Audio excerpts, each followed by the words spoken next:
Então, hoje a gente vai ver outros circuitos com diodos. Na verdade, os diodos eles são muito utilizados, eles são componentes muito versáteis, tá? Tem uma aplicação enorme em diversas necessidades aí que a gente tem de fazer circuitos. O que eu trouxe aqui é um resumo daquilo que eu acho que é principal e que também está na nossa bibliografia, tá? Não quer dizer que não existam outros circuitos com diodos, além desses que eu vou apresentar. Quer dizer só que esses aqui são o foco que eu resolvi colocar, o recorte, né? Para a gente poder ter um panorama geral disso. O primeiro circuito é um circuito muito simples, que ele é chamado de ceifador negativo, tá? Um ceifador, ele serve para retirar ou as partes negativas ou as partes positivas de uma forma de onda. Então, por exemplo, você tem um circuito que necessariamente você precisa ter ele só positivo, ele precisa ter só negativo para seguir adiante, tá?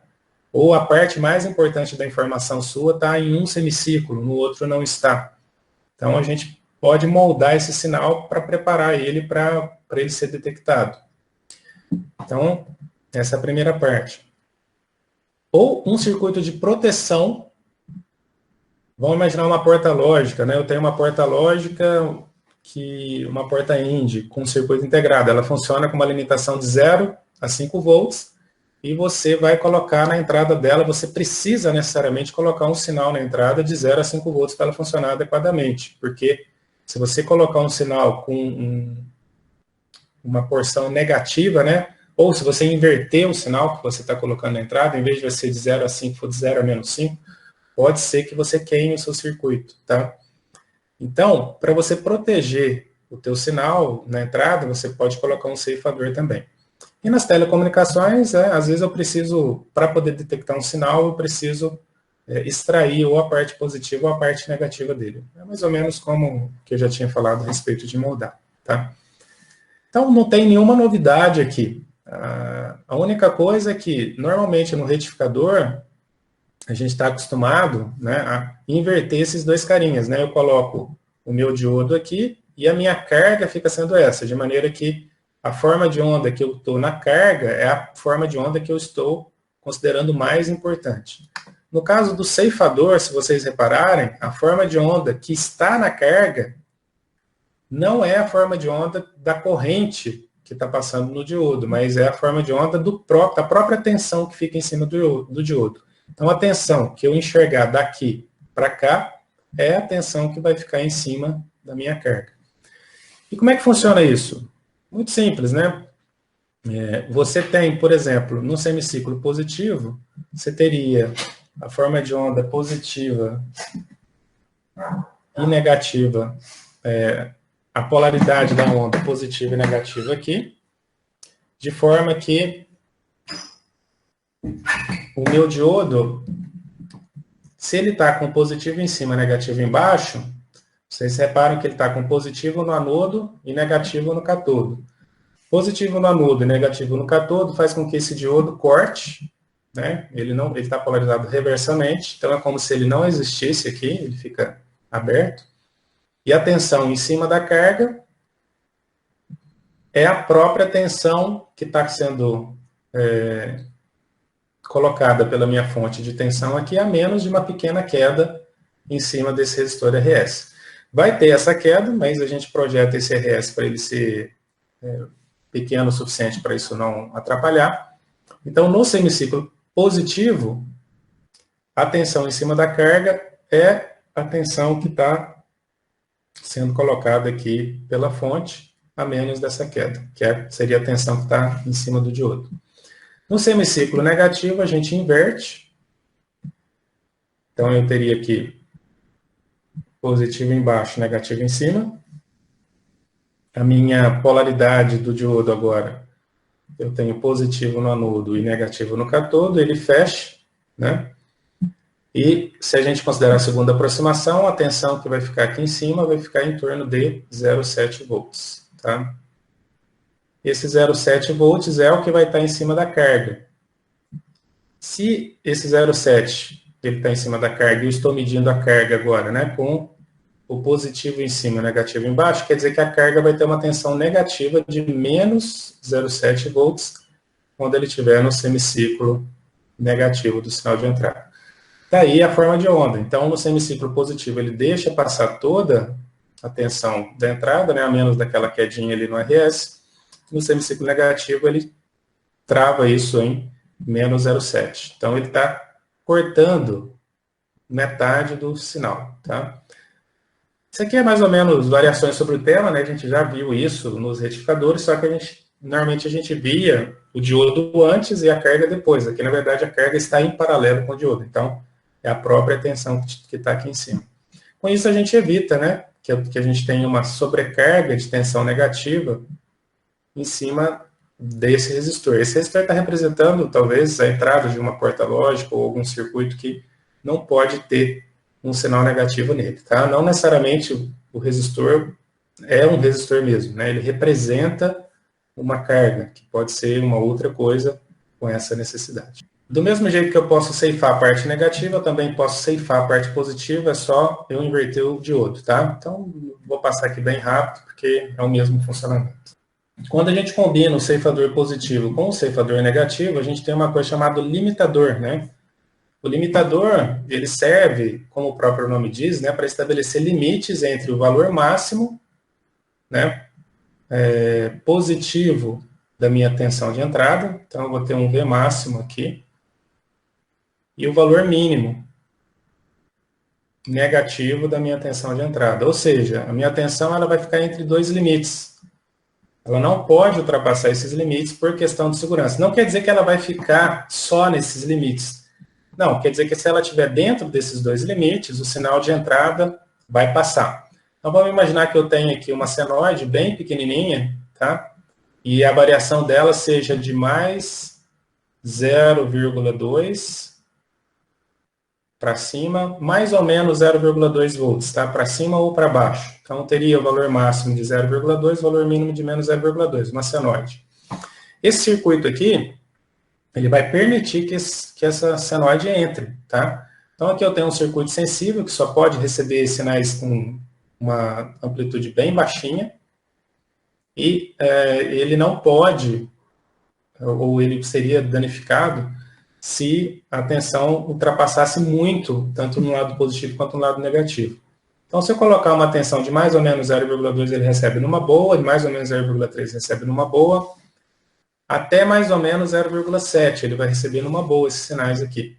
A partir disso, se eu colocar, por exemplo, de mais 5, né, mais ou menos 5, uma senoide na entrada, com mais 5 e menos 5 volts de valor de pico, o que vai acontecer? Esse diodo aqui, quando o meu semiciclo positivo do sinal de entrada estiver agindo, ele vai travar o sinal positivo em 0,7 volts, em mais 0,7 volts. E quando eu estiver no sinal negativo, no semiciclo negativo do sinal de entrada, esse diodo aqui vai conduzir, porque ele vai ficar com mais aqui e menos aqui, travando em menos 0,7 volts, tá?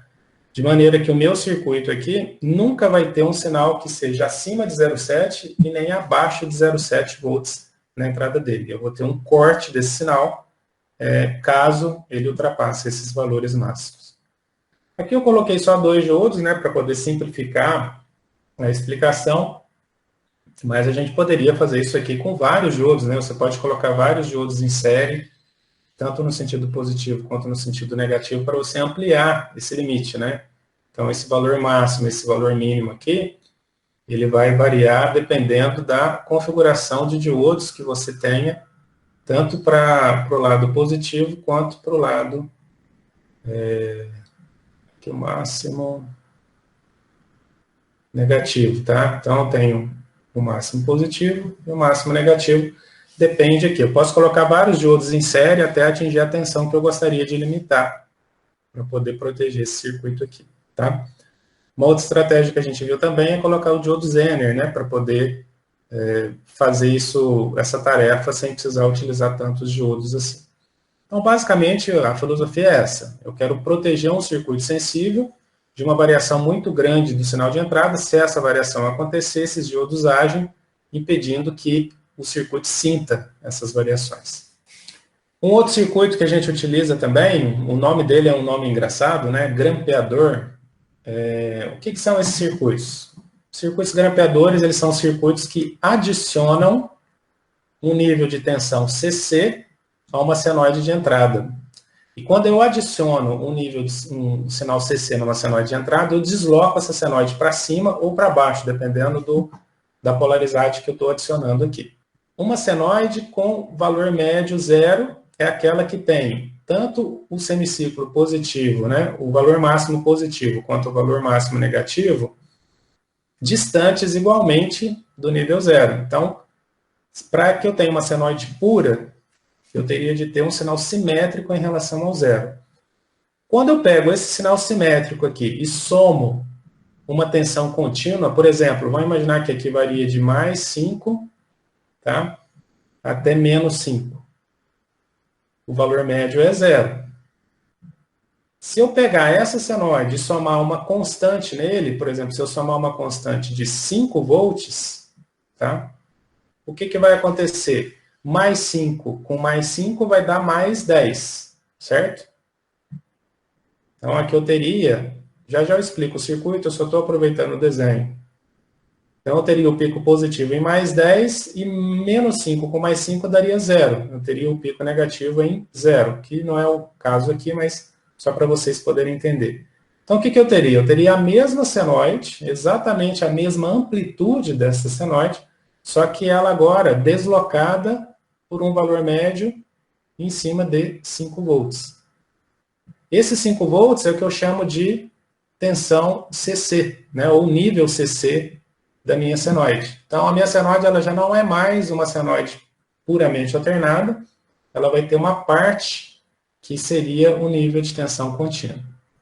Então, vamos tentar entender como é que esse circuito aqui funciona para poder fazer isso. O que ele vai fazer? Ele vai pegar essa senoide que está simétrica com valor médio igual a 0 e transformá-la numa senoide idêntica à anterior em termos de amplitude e de frequência, de variação, né, de amplitude e de frequência, só que agora ela está deslocada acima do meu eixo 0, tá? Como é que vai funcionar? Então, estou no semiciclo negativo. Semiciclo negativo do sinal de entrada, essa fonte é como se ela tivesse menos em cima e mais embaixo. Esse diodo aqui, ele é polarizado diretamente, tá? Então, se ele está polarizado diretamente, tem corrente circulando nesse sentido, né, porque eu vou ter mais aqui e menos aqui. E se a gente considerar a segunda aproximação, eu tenho 0,7 volts nesse sentido, né, no sentido de baixo. Tá? Então, o meu diodo ele vai ficar com 0,7 com o positivo para baixo. Se eu estou medindo a minha carga com o positivo para cima, então ela vai experimentar, enquanto esse diodo aqui, né, ele estiver polarizado diretamente, ela experimentaria um nível de até menos 0,7 volts. Tá? Então, o nível máximo que eu poderia ter desse sinal aqui seria menos 0,7 volts quando esse diodo estivesse polarizado diretamente. Então, vamos imaginar que eu esteja nesse pedacinho do sinal aqui, o meu diodo está polarizado diretamente, além da minha carga, né, ela está começando, né, a experimentar esse nível negativo aqui de tensão por um instante muito breve. Vamos analisar que esse capacitor esteja descarregado nesse início aqui. O capacitor começa a se carregar. E qual é o valor máximo que esse capacitor pode se carregar? O valor máximo dessa fonte. Por quê? Imaginando, né, que eu tenha mais aqui, eu tenho 0,7 volts aqui em cima, qual é a tensão que sobra para o meu capacitor se carregar? O valor de pico menos a tensão 0,7 aqui, certo? Então, aqui em cima do capacitor, eu teria aproximadamente, né, se você for pensar aqui, se eu desconsiderar o 0,7, eu teria o valor de pico. Né? Se essa tensão de pico negativa aqui for muito maior que 0,7, eu posso considerar que o capacitor se carrega aproximadamente com a tensão de pico. Tá? Então, no semiciclo negativo é isso que acontece. Então, o meu capacitor, a tensão de entrada vai subindo, a hora que ela chega no valor de pico, o capacitor se carrega com esse valor de pico, a hora que ela começa a descer, que vai acontecer? Eu tenho desse lado do meu diodo aqui, agora, uma tensão menor do que desse lado. Então, meu diodo acaba abrindo, tá? Então, não é durante todo o semiciclo negativo que o capacitor vai se carregar. Ele vai se carregar só nesse pedacinho aqui, né? Nessa primeira metade. Supondo, né, que esse capacitor seja suficientemente grande e essa carga também seja razoavelmente grande, o capacitor ele mantém esse valor dele carregado até que o sinal chegue no zero novamente, no semiciclo negativo, tá? Quando ele está, então, quando ele terminou o semiciclo negativo, o capacitor agora tem em torno do valor de pico em cima dele nessa direção, tá? Mais aqui e menos aqui. Aí agora eu vou para o semiciclo positivo. Quando eu estou no semiciclo positivo, o que vai acontecer? A minha entrada está com menos mais aqui, o capacitor também está com menos mais. Então, o meu diodo ele passa a ter mais aqui e menos aqui, em termos de polarização. Portanto, o meu diodo está cortado. E qual é a tensão que a minha carga está experimentando? A minha carga está experimentando a própria tensão que está em cima do diodo. E essa tensão em cima do diodo agora é a soma da tensão do capacitor mais a tensão da minha fonte. A tensão da minha fonte é uma tensão alternada, a tensão do capacitor é uma tensão fixa, e ela tem um valor de Vp. Então, o que eu vou fazer? No semiciclo positivo, todos os valores da minha tensão alternada a partir desse ponto aqui vão ser adicionados com Vp, e é isso que a minha carga vai estar experimentando. Então, se eu começar aqui 0 mais Vp, vai ter Vp, tá? Vp, no valor máximo aqui, mais Vp vai ter 2Vp. Depois, 0 mais Vp vai ter Vp. E assim por diante. E agora, no semiciclo negativo, este capacitor, como ele ainda tem essa tensão Vp, e quem está provendo a energia para a carga é a minha fonte de tensão, ou seja, o capacitor não está descarregando, né? À medida que eu tenho uma tensão negativa aqui, essa tensão negativa também está se somando a Vp. Então, qual que é o valor máximo, aliás, o valor mínimo que eu poderia ter na minha carga? Seria quando a minha tensão negativa, a minha tensão de entrada estivesse no mínimo negativo, que seria menos Vp. Se eu somar menos Vp mais Vp, daria zero. Eu estou desconsiderando o 0,7, tá? Depois ele retornaria para o zero, 0 mais Vp, ele retorna para o valor de Vp. Obviamente, se eu considerar a segunda aproximação, isso aqui não é zero, isso aqui vai ser aquele menos 0,7, né, que a gente já tinha conversado a respeito. E aí, o que eu vejo? Eu vejo que a minha entrada, embora esteja com valor médio igual a zero, a minha saída agora está com valor médio em torno de Vp. E o valor máximo da minha tensão de saída dobrou. Quando eu tinha aqui a minha fonte de tensão de entrada, o valor máximo era mais Vp, agora eu estou com o valor máximo aproximadamente igual a 2Vp. Resumo da ópera, eu desloquei toda essa onda aqui, com a mesma amplitude que ele estava, né, para o semiciclo positivo, para o lado positivo. Ele não tem mais a parte negativa. Se a gente considerar a segunda aproximação, ele teria esse pedacinho aqui de parte negativa, tá? Então, esse aqui é o circuito que a gente chama de grampeador positivo. É um circuito que adiciona um nível de tensão Cc numa senoide e desloca ela para cima. Então, ele é um circuito para fazer um deslocamento de um sinal alternado, tornando ele contínuo. Não constante, né? Contínuo. Se vocês verem esse circuito aqui, ó, eu estou fazendo uma coisa chamada detetor de pico a pico. O que é um detetor de pico a pico? Vamos imaginar que eu tenha um multímetro e eu queira fazer uma medida de algum sinal utilizando o multímetro, eu não tenho osciloscópio, e eu quero saber qual que é o valor de pico a pico da minha senoide. Vocês sabem que o multímetro ele não mede valor de pico a pico. Em corrente alternada, o multímetro vai medir o valor RMS. Então, por exemplo, se eu colocar uma senoide desse tipo da entrada aqui, ó, e o meu multímetro estiver na escala de corrente contínua, o que ele vai mostrar na tela dele? Zero. Se eu colocar ele na corrente alternada, ele vai mostrar o RMS dessa forma de onda, tá? Espero que esteja claro para todo mundo aí.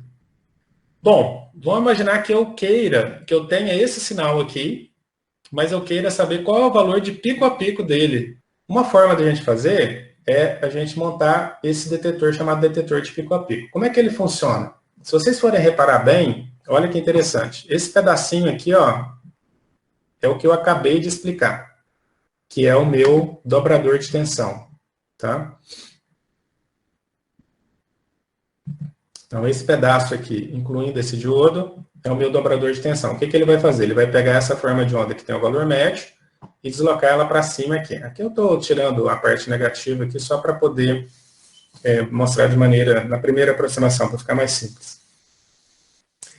Este sinal agora vai ser aplicado a esse outro circuito. Então, esse pedacinho aqui, na verdade, é um retificador de meia onda com filtro, tá? E aqui eu tenho um resistor. Se eu colocar esse resistor aqui com valor bem elevado, a gente já viu que a gente vai ter, né, uma carga e descarga aqui, uma variação muito pequena, né, entre a carga e a descarga aqui no capacitor.